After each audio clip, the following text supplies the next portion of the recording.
The Real Martian has arrived at NASA. This is cool. This is like the museum for everybody. Check that out. So happy to be here.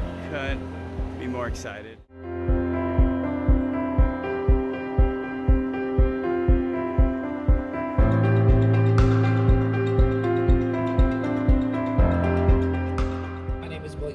I'm President and CEO here at Space Center Houston, and we are so delighted to welcome all of you to our inaugural Planet Earth dinner and celebration.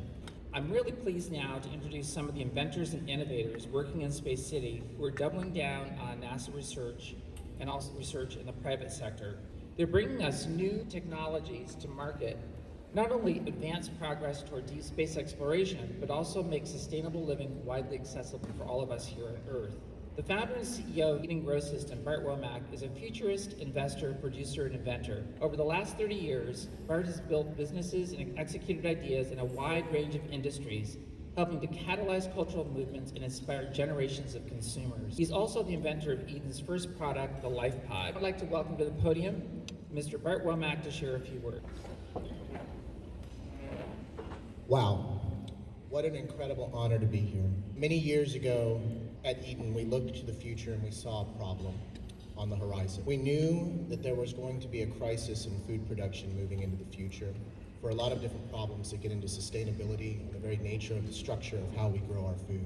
And at that time in 2013, even though we were on two separate sides of the country, Jeff Raymond and I were both coming to the same conclusion, which is the only way that we could face this future was to take next generation farming technologies and leverage them and create solutions. And that's what Eaton is a solutions company. So what we are trying to do now that we are beginning in the first phases of this food crisis is bring those solutions to the public so that people have an opportunity to take their own destinies into their own hands and grow their own food in sustainable, healthy ways that can benefit themselves, the environment, their communities, their families, and their countries. And that's why our slogan at Eaton is Feed the Future. And if there's anything that's important in that slogan, it's the idea, just like here at NASA, just like here at Space Center Houston, of a positive future, a human future. Any one of us can go online and we can be inundated with nightmare visions of fear and dystopia of what will be. But NASA was founded on the idea of a positive future. The idea that we could take technology, that we could take our dreams and ideas and create something better. Better for ourselves, better for our families, and better for all of humanity. So with that said, I'll now invite my partner, Jeff Raymond, up to the stage, and he's going to tell you how we're all going to feed the future. Thank you so much. Thank you so much for having me. Last week I was up in North Dakota at a space agricultural conference where I was on a panel and I was asked, what do you see as one of the major issues that are stopping people from getting into indoor ag, or how can space help with this? Of course, I said things like power and sensors and cost, but I ended with the fact that what we really have is an average age of farmers that's now exceeding 55 years of age. We're just not inspiring the youth of our day to get into indoor farming or farming in general, and the costs are getting so high, it's very, very difficult. So I said that it's really interesting is when we look at NASA and we look at things done at NASA. And I wanted to be an astronaut, so I joined the Air Force. That was the path I was on, and then some medical things stopped me from that. But it's inspirational. And I've always felt somewhat naively that if we could just see Earth from space, it would change all of us. It would change how we see each other. And that is actually what we need right now. We need to stop being divided, and we need to come back together again. The world just wants to tear us apart. But when you step back and you think Carl Sagan, you're like, there's two things we all have in common here. We live on that thing, and we eat food that comes from that thing. The rest of it we can figure out as we go, but there are some challenges that are coming. We've got this big number of people that start to show up on the planet, and there are a lot of challenges that go with that. We need everybody working together. There's not one solution. We need all solutions to help with this. And I believe what you guys are doing here and supporting this amazing building and all the work that William and team have put together is you're inspiring the youth so they can start to understand what this chart is saying. 66% of the fresh water that we have, the aquifers, they're emptying faster than we can fill them. We're just sucking out so much water for agriculture, and a lot of that water is lost to evaporation.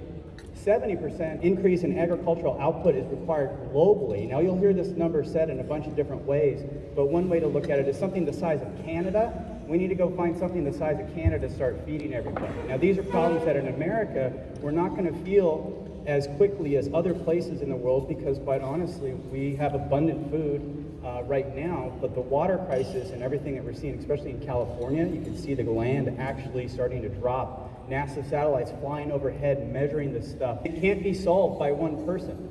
There's not any one person who's going to stand up and say, Eureka, I have solved world hunger. That's not how this is going to work. We need to have a team of people that are going to come together and actually help solve this problem. And one of the things that I wanted to try to introduce tonight is we look to space for inspiration. Who's seen the movie The Martian? Okay, equal. Who's watched the YouTube channel called TheRealMartian? All right, so there's a few folks. My other alternative personality is I am known as TheRealMartian on YouTube, and you're gonna understand why tonight that is important and prudent for this conversation. Basically, there's a whole bunch of things that if you start designing systems for space, if you start there, I wanna put something on Mars. The funny thing is it makes it really great for putting it here on Earth. So all the stuff that's being inspired here, I was walking through that hall over there today when I first got here, and you just see 3D printing, you see AI, you see robotics, LED lights. Those are all NASA spin-offs. That's all NASA technology. So when you guys are here and you're supporting everything you're doing, you are inspiring people like me who are going to do things like what you see here tonight. And then I'm going out there with my YouTube channel and I'm trying to get other people involved. And now working with Bart and the team at Eat and Grow Systems, we're actually going to transition into taking ideas that NASA helped inspire and turning them into things that are actually going to feed people, such as this system diagram. We're going to try to grow fish and food indoors. And then we're going to also produce energy. We're going to suck in more CO2 than what we produce, and we're going to be waste negative. We're actually going to bring in organic matter rather than just leaving it out to spoil. As we do that, we'll also be producing methane. It's not the cow fart problem. This is the actual, we want methane to be used for energy production because it's such a clean fuel to burn. You can go check out our website here, TheRealMartian.com. That'll take you to this little YouTube channel that we're going to talk about a little bit here, and you're going to see why I think I can say that I am the real Martian. 10 years ago, I sat down and my dad, unfortunately, had just passed away, and he was about 6 months away from retirement. And he was the hardest working man I ever knew. I was on that same journey, like I'm gonna be safe, I'm gonna have a career. I was working for a Boeing subsidiary, I was in the Air Force. And it just occurred to me, like, at any moment, it can change. And so my wife, God bless her, supported me, and we decided to come up with a plan to build that system that you saw. 80 feet long by 40 feet wide by 22 feet tall, passive solar greenhouse, 16.5 kilowatts of solar panel, an anaerobic digester. What is that? That's the thing that takes organic matter and turns it back into its nutrients and recycles it. It's really amazing. It's been with us for thousands of years, but we just kind of forgot about it. And we also grew rainbow trout indoors in the winter, in the summer, 110 degrees outside, -4 outside. The thing made it through the whole thing until we got a lot of snow. I'll tell you about that. We grew all sorts of stuff. You can see, just I'm going to click through them here. We had the different lettuces, no dirt in the system. We had green beans, broccoli. We had green onions and carrots. There was a whole bunch of stuff, garlic and kiwi. Kiwi went really, really bonkers. We had watermelon and cantaloupe. We're from Pacific Northwest, Washington State, and we're in the mountains about 2,400 feet. So I'm thinking at this time, I really am like the Martian, like, yeah, check out my potatoes, right? Lots of cool stuff that we did here. And this is stuff to inspire the next generation. All the herbs, everything you have, we are growing them. We did peach trees, almonds, apples, clementines. We had grapefruit. We have banana trees growing up north. You can do these things when you're using indoor ag, but the key thing is energy.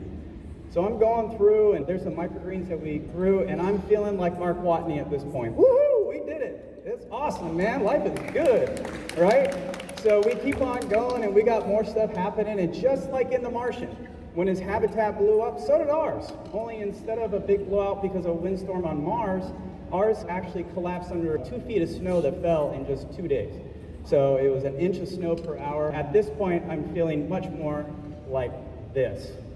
That is how I felt at that point. Like, you've got to be kidding me. As an entrepreneur, one of the key things I'm learning is, if you don't have skin in the game, people don't really listen to you. Well, my wife and I, we decided, because of the blessings the good Lord has given us, to take $250,000 of our own money and build that thing. So I really did feel that way. That's a lot of pain right there. And then it makes you stand back and look at, what did we actually do? And we were trying to make a decision. Do we keep going or do we not?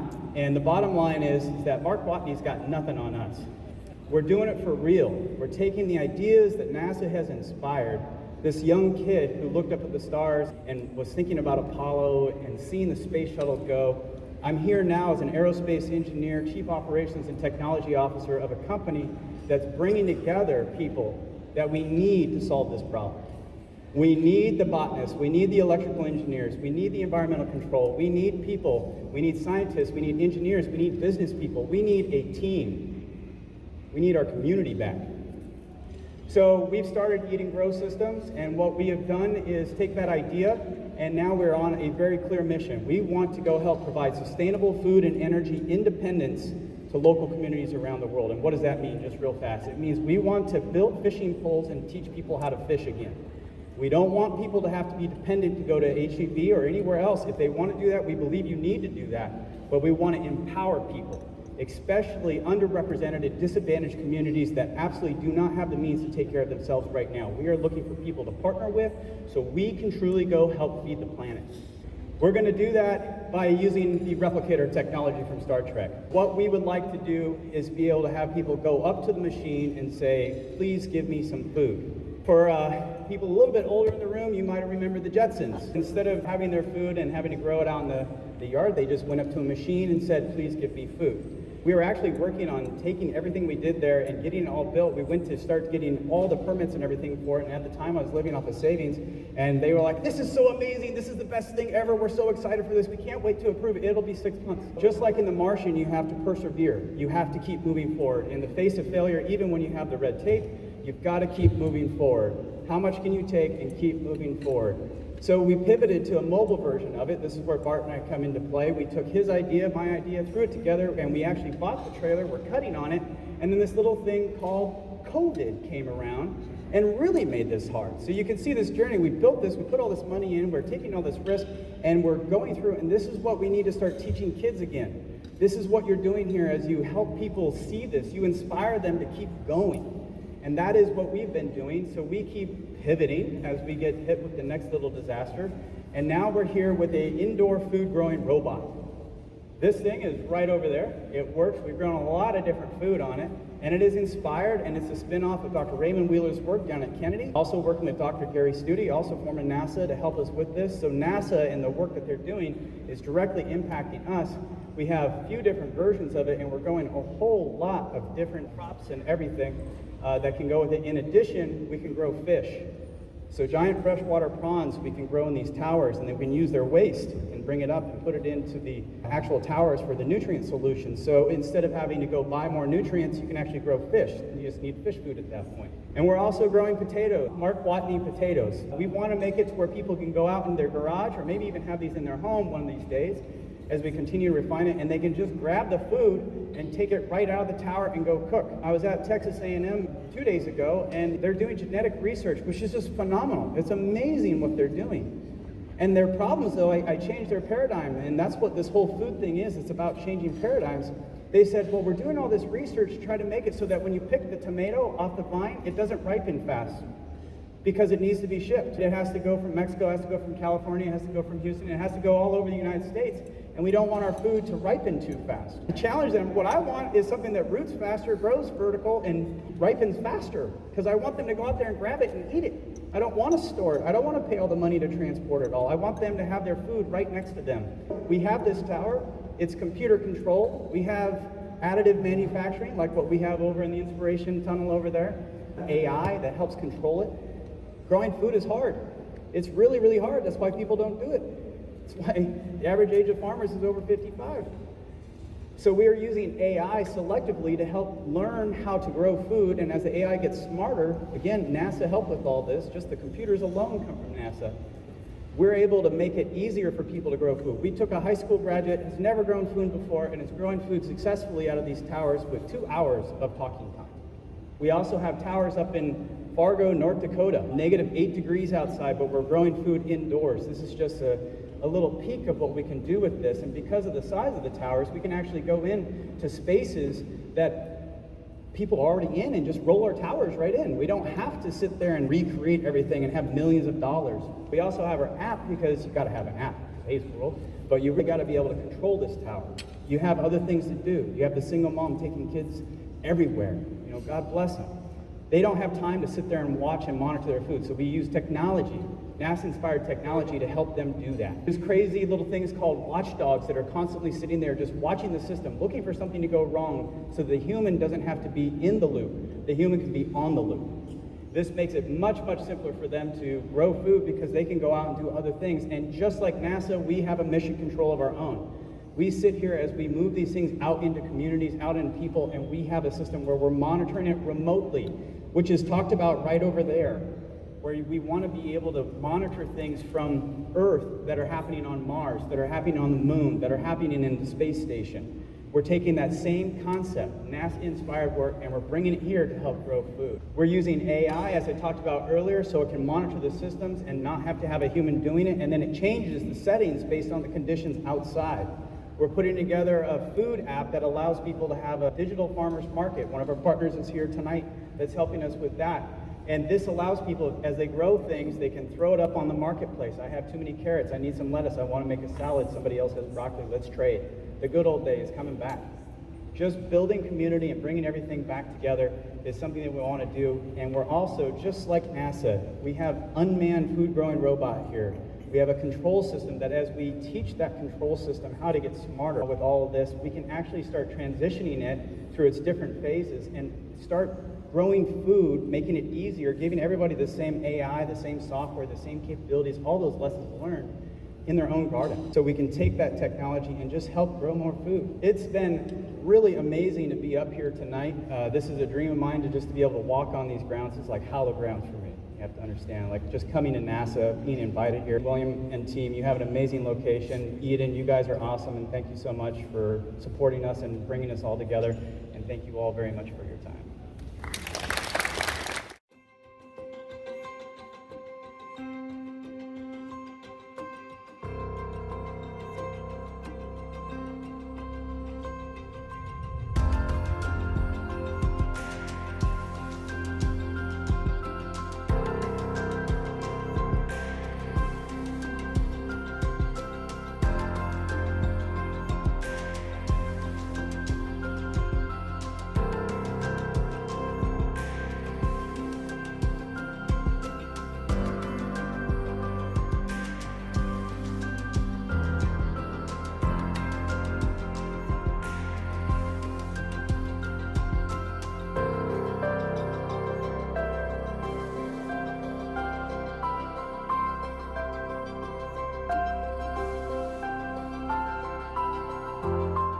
Here we are. I think this is the veggie program, if I'm not mistaken. So, space crops. That's all us, baby.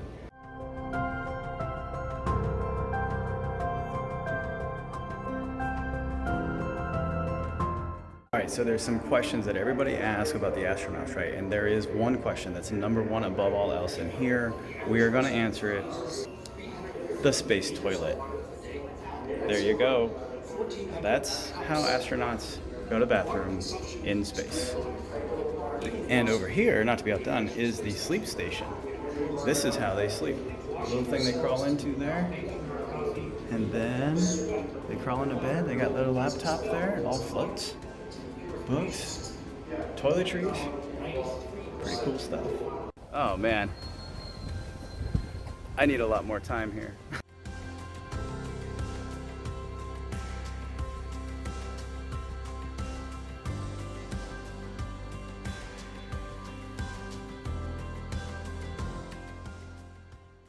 This place is cool. I mean, talk about a place that you can come and inspire kids. Space Center Houston is definitely a place that if you want to get your kids into technology, they've got robotics, they've got 3D printing, additive manufacturing, they've got, I mean, all sorts of cool things, and it's very, very kid-friendly here. So it is a blessing to be able to be here. So I'm so thankful to God right now for this opportunity.